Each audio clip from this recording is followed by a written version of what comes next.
What is probate? Welcome to Elements in Focus this week. Daren Hardesty is going to cover that topic for us. I'm going to get right into it and have Daren take over. So, Daren, what is probate? What a question. As everybody that watches our Elements in Focus, this is my favorite party talk, talking about probate. Probate is a legal term. It was actually the original probate came from medieval England. So we're talking not just 100 years ago, we're talking hundreds of years ago, where people, when they die, they've accumulated assets, they've accumulated debts, expenses, different things that have come along, and they needed to figure out a way that we can essentially close out somebody's estate and pass on something to the next generation.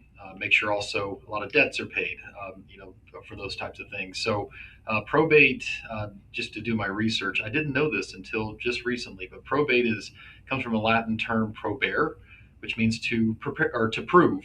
To prove. So essentially, probate is proving what is somebody owned, what that person still owes to somebody else, and then also who received those assets. So this is something that's very old.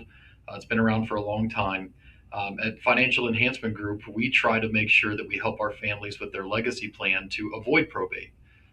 It can't always be avoided, and typically it's not avoided. Most people, when they die, their estate does go through probate. So we're on a mission to try to avoid that. And so I'm going to go through some reasons why we want to avoid it. Probate is a necessary process for people. The general process of it is that it will validate what the will has said. Essentially, probate is dictating and carrying out what the will says for anybody. If you have created your own will, you are technically what's called testate when you die. And if you do not have a will, that means that you die intestate. And that's just, again, legal terms are always Latin for most things. But what that generally means is that everybody has a will. Everybody has a will, whether you created it or not. If you do have a will, the probate process will carry that out based off what you said. If you don't, the state of Indiana or the state that you live in will create a will for you and carry it out based under their standards, because they can't just leave things lingering. Things have to be passed on, things have to be taken care of. Um, but a will does a lot like what a trust does. It identifies assets, identifies liabilities, it names somebody that's in charge of overseeing that, and it just makes sure that throughout the process it carries everything out to completion. In most states, for an estate that does not have too much complexity, so we're talking maybe some investment accounts, bank accounts with a home or a single property. Um, in general, like in the state of Indiana, it lasts roughly about 9 months. And there are rules as far as what type of estate has to go through probate. I know in Indiana, your estate has to have a value or residual value of roughly $100,000 or more to have to go through probate legally. If your estate's less than that upon your passing, typically attorneys will do what's called a quick probate and appeal to the court to say that we want to do a quick probate process to get things done faster, just because there's not as much work to do. Probate's expensive. You have to pay attorneys, a lot of legal fees, different things that have to be carried out. So again, it's time consuming, it's expensive.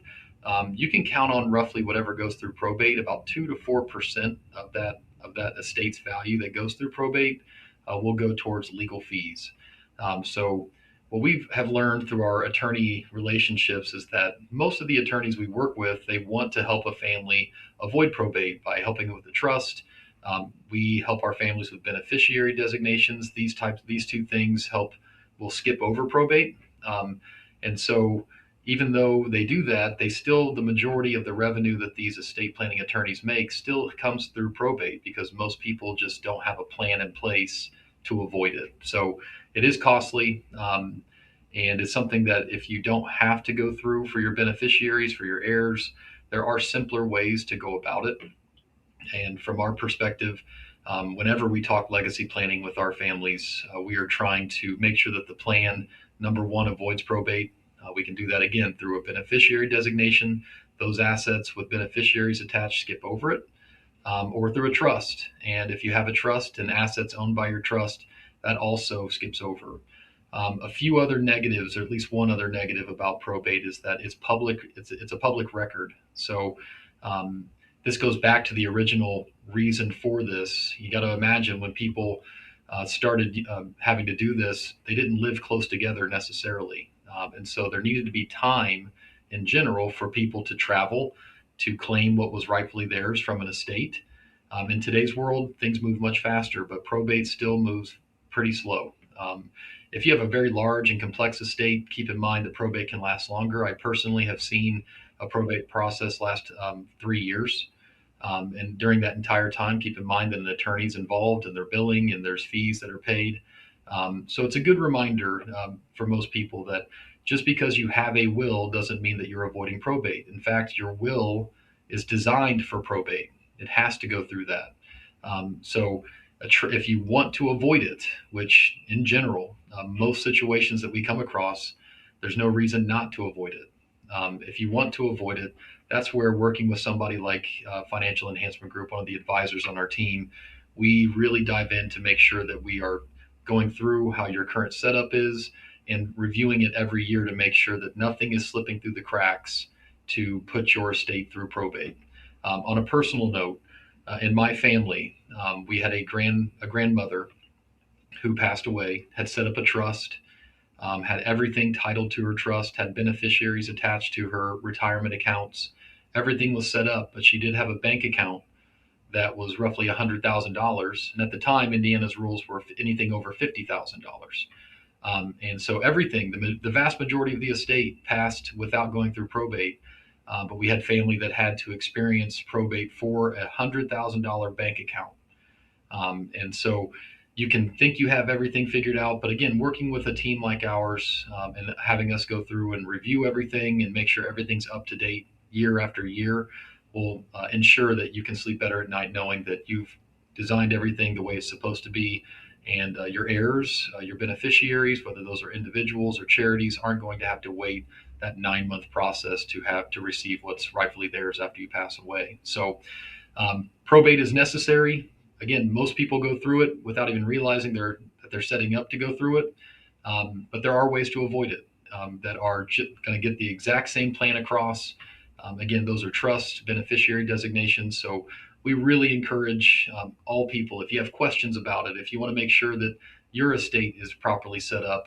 We are not attorneys, but we can review enough to know to tell you if you need to see an attorney or make any updates. So please reach out to us. We want to help you with this stuff. Legacy planning is more than just, the legal documents. There's a lot of thought that goes into it, and avoiding probate is a big part of that. Thank you, Daren. One thing I want to add before we close and just kind of put some things into perspective, because you nailed the beneficiary part and how much they're important, and just making sure that you're checking those accounts. Things like that bank account you mentioned could have a POD, or payable on death. A trust account could own it. But just to put some numbers to perspective, you had mentioned that, here in Indiana, the average kind of probate cost is somewhere between 2 and 4%. And so let's just say, with the home values today in 2026 and, modest retirement assets, you have $1 million estate. Well, 2 to 4% of that's $20,000 to $40,000 worth of cost. And so you can put trust together for much cheaper than that $20,000 to $40,000 cost that it would potentially cost your family or your loved ones to go through. And then it's the time associated with it. You had mentioned a couple things. On average, it's probably somewhere between 6 to 9 months of time of getting through those things. And so when you start to review your situation, just think those things through. Is it, when you think about 2 to 4% of your estate and the headache or the process of your loved ones having to go through that, is it worth it to make sure that you have a properly designed legacy plan in place where all of your bases are covered? So Like that says on the screen, schedule your next steps meeting today. We will walk you through your legacy plan. Make sure your documents are updated and exactly executed like you and your loved ones want them to be. Call us 800-928-4001. Scan that QR code on the screen, or if you have specific questions, talk to feg@yourlifeafterwork.com is where you can send those. Thank you so much for watching. Have a blessed day.